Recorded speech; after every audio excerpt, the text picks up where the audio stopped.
we're going to talk about how to ramp up your referrals in 2024. And as you've already heard, I've had quite a background in this field. And when you leave today, you're going to leave with a step-by-step roadmap on things you can start doing today to help you move your business forward. And this information that I'm sharing with you has been part of a program for training people across all industries. I'm very active in Alignable, and I know we have a very diverse community. And the diversity is what gives it its strength, and the opportunities available for you to grow referrals from within the community and beyond is extraordinary. So let's get going. We're calling this Supercharge Your Networking Influence and Steps to Skyrocket Referrals. And to get started, what we're going to go through today is how you think about growing your business. And I refer to the opportunity of one of building what we call a referral machine. Can you imagine if you had a system or a method or a roadmap that every month would land 6, 8, 10 or more new referrals into your pipeline or your inbox or whatever you call it in your business? Well, I'm going to show you how developing a 10-minute a day habit can cause that to happen. And it is a step-by-step winning roadmap. This has been taught to thousands, tens of thousands of people, and yet over time, nothing's changed. It still works. Okay, so let's start with 2 questions. Because of the size of the audience, you're not going to get a chance to answer these on screen. However, these 2 questions I start my workshops with, where I want people to be reflective and ask themselves or answer for themselves, how big a challenge is it for you to find new opportunities, leads, and prospects? Now, if you were going to score yourself on a 1 to 10 scale, 10 meaning it's not hard at all, 1 meaning it's extremely difficult, just put that number in your mind right now. Number 2, how often do you reach out personally to important clients, and let's call them VIP connections, and talk with them about non-work related topics, matters, things that don't relate to what you sell? If you do it often, you might say it's once every couple of weeks, or if you do it every month or every quarter, or maybe never. Now, the reason I want to paint these 2 questions in front of you is, first of all, number 1, the largest, biggest challenge people have across all walks of business is finding new prospects. And 75% of the people who answer this question come up with saying it's very challenging or moderately challenging, and it's obviously not easy. And we'll talk about why the challenges, why they are what they are. Number 2, 75% of the respondents to this question again say, I never speak with my VIP connections. I'll just use that term. I never speak with them about non-work related matters, and I do it very infrequently. And we're going to change your perception of that today. Let's get into solving this problem and changing your perception, and understand that this problem happens to be something that's everywhere across our culture, as we've said. The reality is people don't respond in the ways they used to. Answer the question of how many emails have you deleted from your inbox today? Getting leads, getting new prospects, finding opportunities is a challenge. And very often I hear people say, well, I'm working on a client, I have no pipeline. I don't know where my next client is going to come from. Here's why that's the case. Here's why that's happening today. First of all, everything online is aimed at getting your attention. And as I say, everyone's shouting and no one's listening.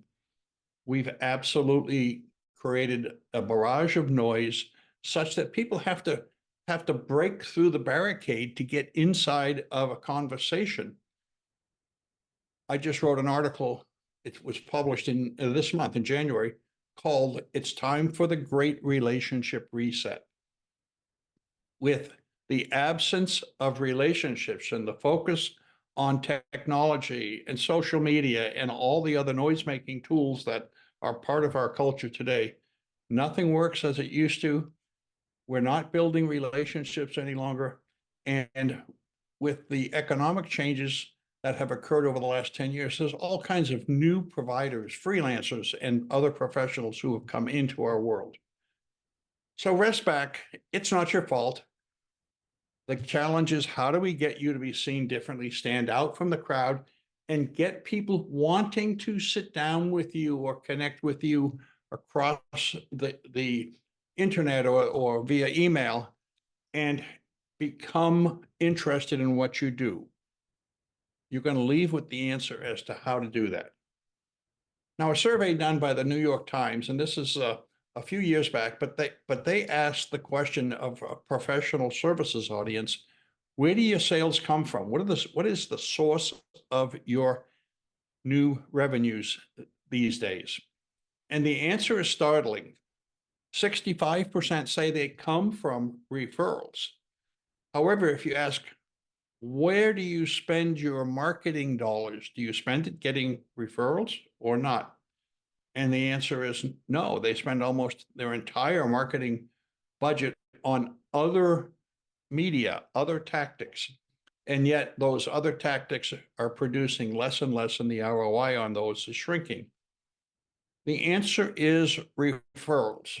The answer is to build your own referral marketing system. And as I like to call it, it's a system or a process, and it's a simple, repeatable process that you can spend 10 minutes a day on, and it'll produce extraordinary results. Now, why referrals? Well, let's talk about the value of a group of new clients, new buyers, new customers, whatever term fits your marketplace. New customers have a from referrals have a 4 times greater likelihood of becoming a buyer, a customer. Now, the reason why? That referral comes with the trust of the referrer handed to you. It's like they went up to the office door of the person they're referring you to and rolled out the red carpet for you in the way that they introduce you to this person who they believe needs what you provide. Now, referred people also refer more than, let's say, the average customer. Now, you ask the question, why? Well, the answer is they're reaffirming their decision to buy from you in the first place. It's sort of a psychological affirmation that they made a smart decision in buying from you. And so they're more likely to open up their digital Rolodex, their cell phone also known as, and introduce you to those people who they feel they could help and also look good in front of them by showing them how wise they were in working with you. More referred clients stay longer, they have a higher lifetime value, they cost less to acquire. They're just the best kinds of clients to have. And if you build a circle of trusted referral partners, you're going to find they will become the top of your sales funnel and keep it filling all the time. Now, this is one of the most important slides that I can share with you because it describes what we call the relationship cycle. The relationship cycle is, what do you need, answers the question of what do you need to do to get people to want to refer opportunities to you? And the answer to that is you've got to build trusted relationships. Now, everyone's heard that people will do business with those who they know, like, and trust. If you focus on building trusted relationships, then the people you do that with are going to be open to your asking for an introduction or a referral. You build trusted relationships by making your interactions with people all about them, not about the stuff you push, not about what you sell. Absolutely not about that. Making it about them. For example, when we were being introduced by Randy, she mentioned she's living in the Baltimore area and was a Philly girl. Now, imagine if I communicated with Randy about something in the Philadelphia area that she's probably familiar with. It could be University of Pennsylvania. It could be the Philadelphia Phillies. We won't talk about that other team that didn't show up last week. Sorry, Randy. Could be about the beautiful gardens down on the way to Wilmington. When I talk to someone like Randy about what she cares about, I'm giving to her. And as you give and give and give, the know, like, and trust relationship forms. I'm going to give you a variation on the theme. This is a twist that you need to pay attention to. And that twist is when the trust is built, that's when the opportunity exists or grows for you to ask for an introduction. Now, asking for an introduction is going to be something different than what you probably came to this meeting expecting. Asking for an introduction is about teaching people how to refer. Now, I hate showing bar graphs in presentations, but I have to show you this one. I speak to the topic of engagement. When you're in contact with someone and talking with them on a regular basis, remember the earlier question, talking with them about their personal interests. When you speak with someone who is in your sphere once every 2 to 3 weeks about things that they care about, then you are creating what's called high engagement, positive engagement, all about them engagement.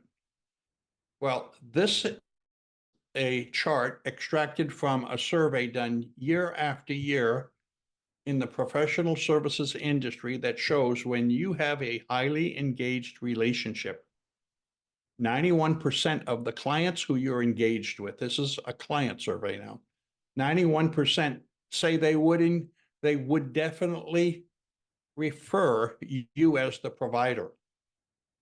In actuality, 100% say they had already referred. That's that large, tall bar graph over on the right. Now, I always say fasten your seatbelt because anything less than high engagement moves you from the right side across the left. When you ask that question of people who aren't receiving high engagement by their provider, the highest percentage of those who are actually referring falls from 100% to 7%.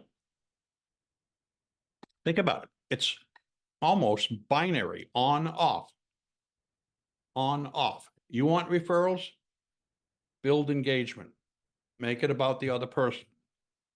If you want to struggle, the people who you're not talking to are never going to provide you with anything, as this survey has proven. And this survey is done year after year by a firm in Toronto.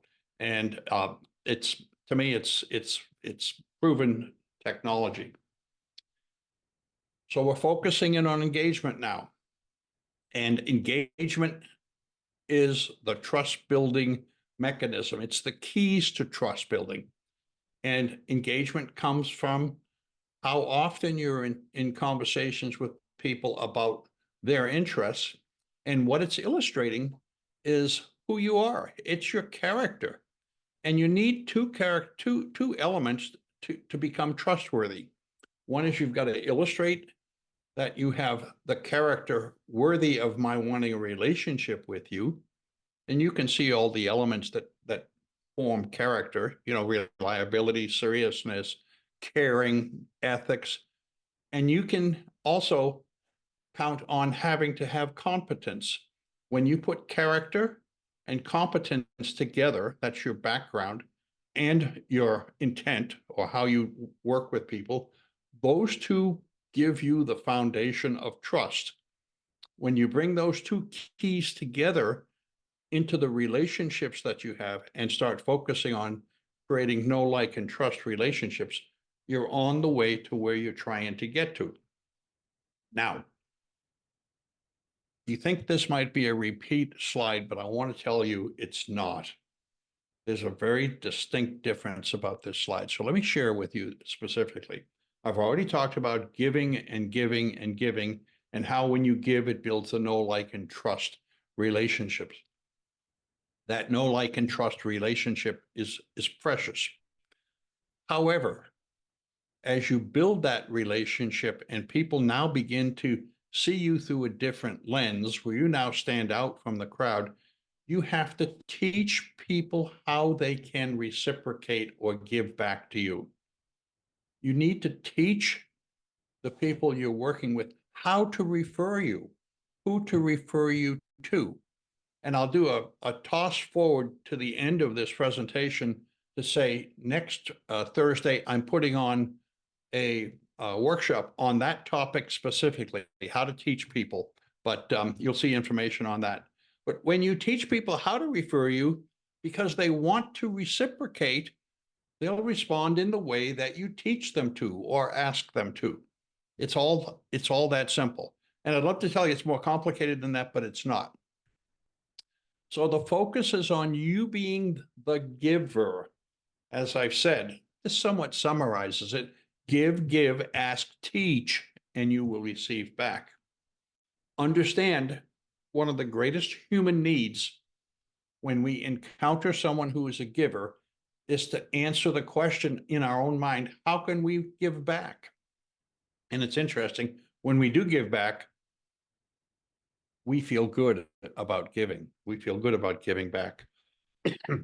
Now, erase from your mind the thought that maybe my newsletters are adequate, or the business updates, or the portfolio analysis that came in from headquarters that I get every quarter is one of those activities. It's not. Those are going to happen in the normal course of business. You have to make it personal. You've got to illustrate that you stand out, that you have trust. And you're creating what I call TOMA. That's a made-up word. I made it up, but it stands for top of mind awareness. When you're doing this with a group of people, building this know, like, and trust relationship, you want them to always have you on their mind when they see or know or meet someone who needs exactly what you do. You become unavoidable to them when you focus on building top of mind awareness with them. Now, I want to talk a little bit about why. There's a book written by Dr. Robert Cialdini on influence. If you haven't read it, it's worth picking up. But in it, he describes 6 characteristics that are influence building activities, influence building circumstances. 4 of them play a role in how you grow referrals for your business. Number 1 is the character of scarcity.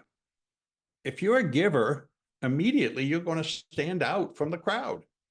Givers are less frequently visible or present than other types. I've already talked about reciprocity. When you become a giver and stand out, people want to reciprocate. The other point is, you've heard about this term called social proof.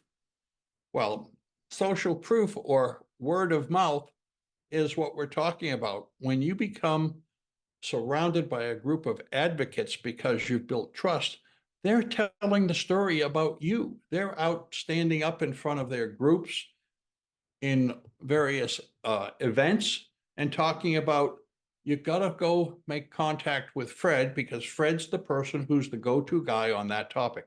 And all of a sudden, the top of mind awareness that you've built is paying off. These make you the center of influence. And what you're looking for is to surround yourself with a small group of people. Right away, emphasis is on small. We'll talk about that. Now, how do you build engagement? This is specific instructions on how do you make that circle of people around you want to be in that relationship. Number 1, you've got to focus on just a few people. Start out with 10. Don't take it to a number higher than 25. Focus on a few, because if you create a list of 50, you're likely not going to do the next steps that I described. You're going to slip away and never make the progress that you want. But when you focus on 10 and grow it to 20 and reach out to them once every 2 weeks, each individual person every 2 weeks, you're keeping in touch and you're giving by making that contact about their interests, about what they care for, about where they went to school, about their children's going off to summer camp, about the vacation destination, the golf trip they just came back from, the wonderful party that they went to, whatever it is. I built a what will turn into a lifelong relationship talking with a gentleman a little over a year ago who had an ugly Christmas sweater on. He was going off to a party. That became the focus of conversation, and the relationship bloomed after that. Now, when you reach out and talk to people, as you can see by the small icons, it's illustrating the different ways you speak with them. Emails, personal notes, phone calls. Maybe you visit them because you're in the same market, meetings, etc. Mix it up, vary it. Don't make it just the same every time, because when you mix it up, you become more visible by how you distinguish you're there, your presence all the time. Now, as you mix it up and make contact with that small group of people, and I call that group of people an A list, a priority list. As you're giving and giving and giving and building, then teach people and you'll receive. And typically it takes about a third touch. So the arithmetic here says every 2 weeks. So about the third touch, meaning 5 to 6 weeks out, the people you're doing this with are starting to say, gosh, I must be different. Tom keeps reaching out to me and making me feel important. I wonder what I could do to say thanks or do to show appreciation back for Tom for who he is. And that's called the power of reciprocity. It happens. If you do this with 20 people, you're going to find 16 or 17 of those people are responding that way. And they're opening up their digital Rolodex again.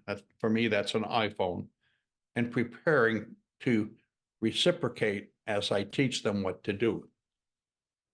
Now, there's such a thing as what we call the art of the ask, or art of asking for a referral. And there are good introductions and there are not so good introductions.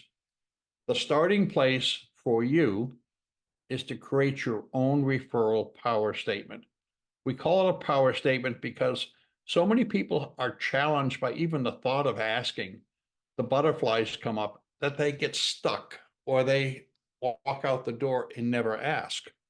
Well, we want you to learn how to ask for an introduction or a referral, and create, just as you have an elevator pitch, create a referral power statement and stand in front of the mirror and speak to yourself these powerful words.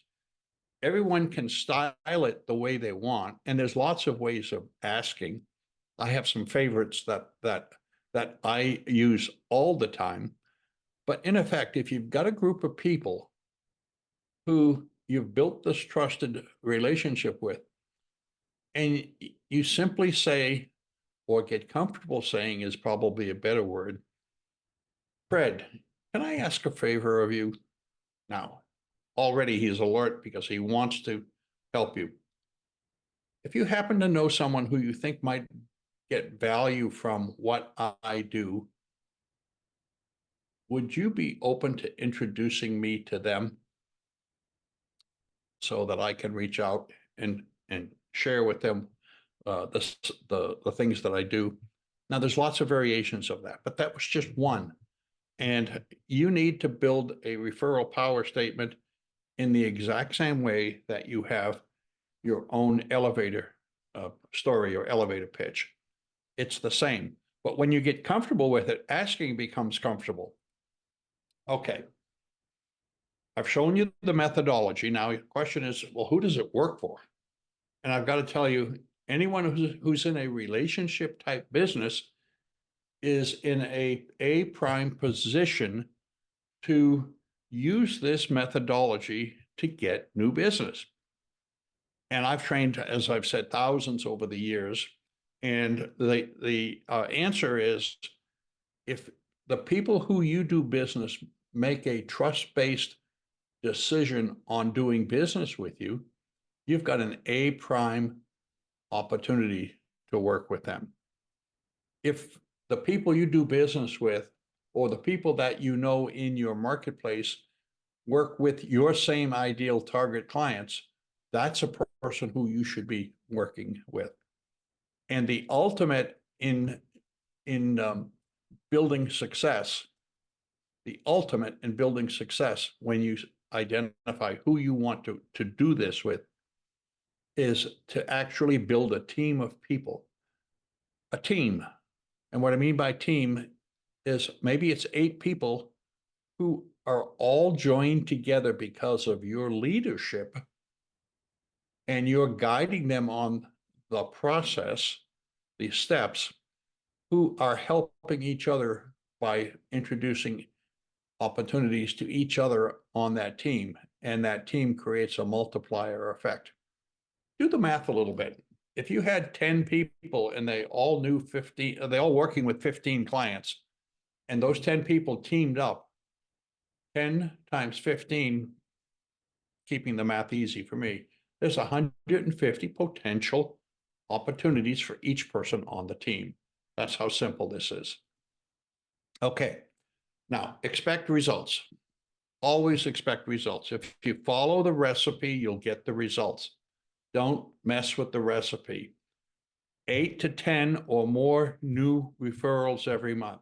Now, if you've got a 4 times greater likelihood of closing a referred sales lead, and you could close 2 or 3 new clients a month out of the 8 to 10, what would that mean to your business? What would that do for you? You want to get in the door and meet with people? A referred lead has that red carpet right in front of them, rolled out for you by the referrer. I'll never forget the time when I was introduced to a prospective client, and there were 3 different people in that month referring me at the same time.